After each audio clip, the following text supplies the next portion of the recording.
last night? Enjoyed it very much. It was really good fun. Everybody's just arriving and they're just sitting at the back of the field and you just think you're playing for them. So tell us about your instruments. I mean, that's a humongous looking thing there. Well, the mandobass is the one that always gets the attention. We describe it as the largest member of our trio. It's also the most photogenic. It gets into all the photographs and all the press, you see. So it's Where does it come from, though? And what's the history of it? Well, the Gibson Company, who are famous these days for making electric guitars, started out as mandolin makers, and they used to make the whole range of mandolins: mandolin, mandola, mandocello, mandobass, for the mandolin orchestras that were really popular at the beginning of the 20th century and aren't so much now. So this is quite a rare beastie. So is that one of a collection of mandolins, or is it just your favourite one? Or Well, I've got about 3 or 4 mandolins that I use, and I try to rotate them. So this one's I've been using this one for about the past 3 months, and they're all made by a chap called Mike Vanden, who's one of the big names in the world of mandolin making, and he's just done a Simon Mayer model actually, which is a longer scale than this, but this is a standard scale which I got in 1999, and I got this out of the case a few months ago, and it was sounding terrific, so I thought we'll take it out on the road for a bit. So I do try to alternate them to keep them all warmed up.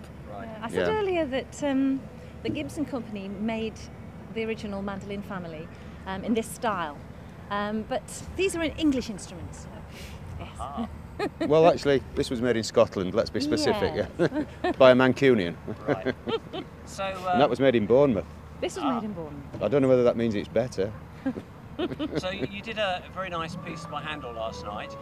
Have you had classical training, or you just like it? No, we just like classical music as much as we like folk music, really, and Jazz and blues and swing, so whatever it is. neither of us have any musical training, but I don't see that should necessarily stop you playing music that you enjoy.